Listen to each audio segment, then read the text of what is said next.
So I'm going to look at data structures in Python programming, and these are the four data structures that we typically get, which are over here. We've got a list over here, a tuple, then we get a set, and then we get a dictionary. Now they're all important, and basically like these things are covered in most languages, although in some languages the concept of the list over here is an array. So Python list is a bit more flexible, but this could be considered to be an array. And the other one here is this dictionary here, the Python dictionary, which is like a JavaScript object or a hash table. So I'll call it a hash table, hash. But basically it consists of key value pairs, and this combination of data types effectively encompasses pretty much everything in pretty much all languages, and this is Python's version of it. Python handles these things very well indeed, and in a very convenient way, as we're going to see. Now let's just go through each one of these. The first one, which is by far the most convenient in a way, is actually the list, and we can create a list in Python, and we'll go to the code soon enough. In fact, I'll probably go into it right now. But the list basically has all of these properties in it, and it's the most convenient thing. The next down the line is a tuple, and a tuple is not mutable, and this is kind of like one of the important properties of any of these data structures, is the mutability in how these things behave. And what does mutability even mean? But basically in Python, mutable means that the object can be modified after it's been created, and that's quite an important feature. So we're going to take a look at that as well. Let me just get rid of this line and actually just go down to the code, and let's just have a look at what a list actually looks like. So let's just say we've got this variable myList, and the list in Python is very convenient because we can put anything into a list. But let's just put, for example, I don't know, we'll put anything in. So the list in Python, and this is why it's different to an array in other languages, is much more adaptable than an array. So we can have arrays in Python as well, but it's slightly different to lists. As in, an array has to have all of the same data type, but here the list can have a string, it can have an integer, it can have a floating point number, it can have a boolean, and it can have any other data type as well, and it can also actually have the other data types too. So it can contain a set, it can contain a tuple, and so forth, and it can contain a dictionary and all the rest of it. But anyway, from this, the first property, or at least this explains the properties quite well, but indexing refers to the fact that each item in the list has an index value, and we can extract these out quite easily. So this is and the only thing that we really need to know, and this is common for most languages, that indexing starts at 0. So this is index element number 0. This one here is index element number 1. This is number 2, and this is number 3. So if the list has got 4 items in it, then its highest index is 4 minus 1, which is index number 3 over here. And that means we can use this property quite conveniently, because it means that we can do something like myList and then get out one of the items. So let's just get out like the last item, so item number 3 like this, and that gives us a true. We can also do things like negative indexing. This is just a side note, but that's going to get the last item, which is also true. We can get the first item in the list. Remember, it starts at 0, so things like that. We can do other things as well. So we've got indexing. It also says ordered there. So, and this is more a case that we can actually order things around. And I think the best example of that will be when we get to a set, in fact. So I might just omit what the ordered is for now. The other part is duplicate, which basically means that we can have the same item in the list multiple times. So we can have 10.95 again and 10.95 again. And now this isn't so obvious at the moment, but when we come to looking at sets and dictionaries, we can't have duplicates in sets and dictionaries. So this table is a rather convenient table of sort of like telling us what we can and can't have. when you've been coding for a long time, this type of thing becomes second nature, and you sort of like know what you need to use. For the most part, I tend to use lists and dictionaries, and then from time to time, actually quite rarely, so like 90% of the time I'm using lists and dictionaries, and the other 10% of the time I might use sets and tuples for various certain operations. But let's just move on anyway. List has all of the properties that we see. The next one is actually a tuple. I might create it in a separate code block just for the sake of it. So a tuple looks like a list. So we go my underscore tuple equals. Now it's got all of the properties of a list apart from the mutable property, which means that in fact I will actually steal this entire list here, paste it down in here. We've got indexing, so we can get the index of any of the items. So we can do my tuple and get the second, let's get the first element. That will be element. This is a 0th element. This one here is a 0th element, and this one here, if I colour in a different colour, blue, this will be the first element. So this is going to return us number 1. So we've got indexing in our naturally in our tuple. So let's just run that and we get that over there. For ordered, well, we're just going to discover what ordered is when we look at sets and dictionaries. So we're going to discover what they are by virtue of the fact that they are unordered. But here at the moment, tuples and lists are actually both ordered. But we can think of ordered as a function of being indexed. So in a way, really, one thing that we could do is sort of like say, well, everything that's indexed kind of like must be ordered. So we can sort of like nearly cross this column out in a way. Indexing and ordered are talking about the same thing, as in if you've got an index 0, 1, 2, 3, 4, they're in a particular order already. So the index is talking about orders. Duplicates, well, we've mentioned this before. We see here it hasn't thrown us any errors so far or anything. We are allowed to have duplicates in the lists, in our tuples. That's perfectly fine. I actually even accidentally call my tuple a list because I use lists so many times. But the only difference between a tuple and a list is that we can't re-change one of the items. So here, this mutable property doesn't apply to tuples. So let's just give an example of this. So in the my list, I can do my list, and let's just take the last element there. The last element is 10.95. So I'm just going to do the negative indexing because it's convenient for me to do that, and I'm going to change it to the value of 100 over here.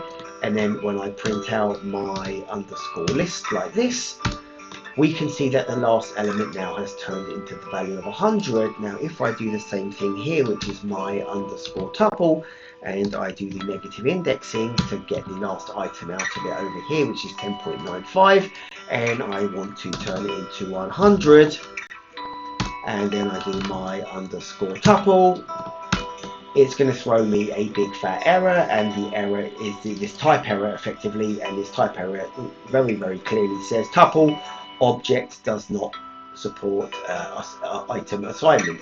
In fact, if it was clearer, it might actually mention mutability, that this item is not, a tuple is not mutable.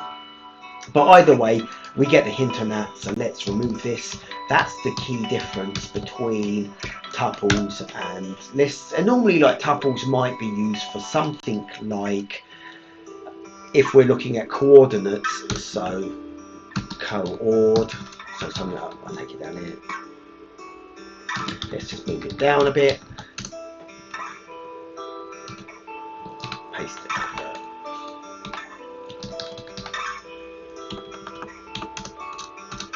Ordinate, like that. O-R-D-I-N-A-T. It took me like enough time to get there. The ordinates, and then we want something like our origin. Maybe we'll even call it the origin. And that's going to be 0, 0, and that's never going to change. So unlike if we were to assign origin to a list, we could accidentally change a list. Here Python won't let us change this tuple. It's fixed for its life effectively. We can overwrite what origin is, but what we can't do is we can't change origin index number 0 or index number 1. We can't reassign it to like another value. It's going to throw us this type error over there. So that's kind of like the explanation of at least partly of the explanation of the mutability in Python. And we see that the tuple is the only data type that is not mutable. So this one's isolated kind of like on its own. Tuples are not mutable in that sense. Now let's move on. We look at a set, and this is the first time that we're going to look at something that doesn't have what we're talking about with indexing, and also what we're talking about with ordering. Remembering that indexing and ordering are kind of like autonomous in our discussion. So let's just take this entire thing again. I'll take the inner contents of this, and this time copy that, and we'll do my underscore set. Then equal to, so let's just get that done, and we will create a set this time. And when we printed out our list, we had all of the values of the list here, and actually if we were to print out, because I don't know if I did or didn't, but my underscore tuple over here, we see that we get all of the items in the tuple, and it kind of like looks like the list aside from the square brackets to the parentheses, the curved brackets effectively. Now when we do the my set, the first thing that we see is if we do a print of my set, or we just type my set here because that will print it out. The my set is considerably shorter than the other two, and what's actually happened is the my set has thrown out the duplicates. So this one, and this one are actually duplicated, and they all get reduced into one item over here. So that's effectively when we talk about, so if I do this and do over here and just scroll up a little bit, when we talk about duplicates, that's what that's referring to. The set, and we're going to see also for the dictionary, behaves in the same way. They don't allow for duplicates. Now let's also look at the ordering of this, and I don't know if this will or won't come about. In fact, it already has, more or less more by accident than on purpose, but there was no particular ordering that we specified. In fact, if anything, we expected to see hello right in the beginning. Over here we see hello in the beginning, index number 1, it follows down. So for the list, hello here has fed in there, and number 1 is fed in next, and so forth. So we get this sequential feeding in over there, and each one sequentially feeds into its respective numbers and so forth. And likewise it happened on the tuple 2, where everything fed in sequentially. On the set, look at this. Hello goes over here. 10.95 goes over here. I wonder where true didn't even make it into the list. I'm wondering why, because true and 1. So again, that's an interesting one. But true and 1 are seen to be, I believe, as the same thing. So true and 1 just turned into the value 1, and they both made it into the value of 1 over here. And actually, that's part of, I guess, I can mention it, but that's going to be part of the fact that again we don't have duplicates in sets. So that's basically how a set begins, and we can use, as long as we understand these, we can use the properties of the sets accordingly. So that's kind of like what the image looked like. We can remove that now. So we've covered 3 parts of these things, and we're on the final one, which is a dictionary. And in a way, this is the list and the dictionary are the 2 most powerful things in Python. So what is a dictionary? This time I can't just copy and paste, unfortunately. It won't completely work like that, but we can do my underscore dict. Because the dictionary requires key value pairs, and what does that mean? It means that we need keys for each one of these. So for example, this would have to be the string A. I've got to be careful with my quotations now. So that's this is the first key value pair. Here's the key, here's the value. I need another key value pair. So again, we've got now B over here, and then we're going to have C over here, and then we're going to have D over here. We're going to have E over here, and finally we're going to have F over here, just like that. And we could move them all onto separate lines if we wanted for clarity, but because it fits within one line, we'll keep it like this. But basically, if I just scroll up here again, we don't have any indexing in particular. Everything is referenced by its key. So if I wanted to call out an item, I'll do something like mine. You'll already see why this is quite convenient, because I could do my dict, and then over here we can already see like the pull downs. All of these items are unique in the actual dictionary, and we can pull out any of the items, but they're not ordered. There's no particular order for them. I just happen to put them in an order A, B, C, D, E, F, but it didn't matter because I could have done something like this. I could have made this one F and this one over here A, and the dictionary was perfectly fine with that as well. So my dict, and we again get A, B, C, D, E, F. But if I reference A over here, so just take the A over here like that, it's going to print the 10.95, which is this one here. It didn't care about any ordering per se. So again, we say that index and ordering are the same thing. We're calling it like its index is on the far right hand side. Now we can force a dictionary to have indexing in an ordered way, because we could have chosen to have A, B, C, D, E, F as I did initially. We could have also chosen to have 0, 1, 2, 3,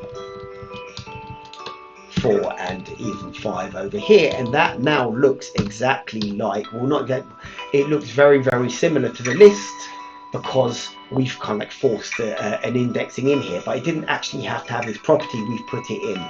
Now, in terms of duplicates, you can't have duplicates. What does that mean? Well, let's say we have 3 and 3 over here, like that. What's going to actually happen? Well, let's print out my dict of item 3, and of what we perceive to be index number 3. This was index 0, this is index 1, this is index 2, and this is index 3.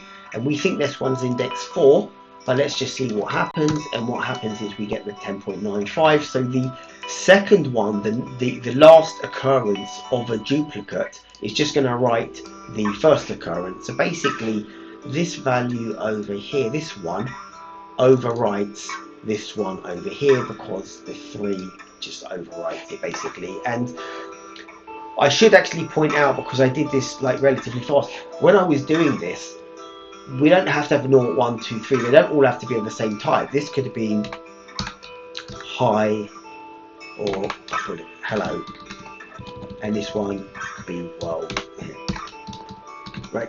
So we can actually mix. And again, if I was to call this out now, we can actually see that we get these things. And again, like, it didn't care for the ordering. Again, there's no care for the ordering, there's no care for the indexing, no care for any of that stuff at all. So the dictionary is very, very flexible in that way. But what we can't do is, say for example, if we have a hello and a hello over here, that if we try to call out my dict and then the hello part of it, and we try to run it, we're going to get 10.95. Even if these two things were both different, this is the one that went in because it was 2 hellos. And look at this also, if we notice this, we've got a hello as a key here, we've got a hello as a key over here, and inadvertently I did this by accident, but we've actually got a hello as a value over here, and that's perfectly allowable. So this dictionary type is again extremely flexible, and it's also extremely fast. It's a fast data type in Python, which is why I tend to use it. The list is very convenient, the dictionary is very fast. There's also arrays, but we tend to use NumPy for those, but they're very fast too. And the last property is this mutability, and we see that dictionaries are actually mutable like lists, which makes it even more convenient. Now let's just change this back to something like world over here, and let's just say that we want to say that hello, my dict of hello is equal to Darren over here, or make it a number, 1000, and my underscore dict of world is equal to also 1, well, we'll make it 100, there we go, like that. If we now run our my dict to have a look at what's in the my dictionary, we can see that we've got this final property, which is this mutability property. We were able to change the values in the dictionary, and that's exactly what happens over here. We've now got hello is 1000 from here, the thousands fed in down to here, and the world, so the my dict world over here is now fed into here. So the dictionary has the property of mutability, which is very convenient. And that's basically a good summary of the data structures in Python programming. I am going to remove the ordered part of it because I'm going to say that indexing and ordered are the same. If anyone's got a view on that and think I should keep ordered in, then by all means step up and say so. Even when it comes to duplicates, it's kind of like really only applicable. Well, I guess one thing that you can do with sets is you can remove duplicates, and that's a common usage of sets, is to remove duplicates from lists. So we can turn a list into a set, and then any repeated items get thrown out of the set, and then we can turn it back into a list, and that means that you've removed all the duplicates from the list. It's a cute way of doing it.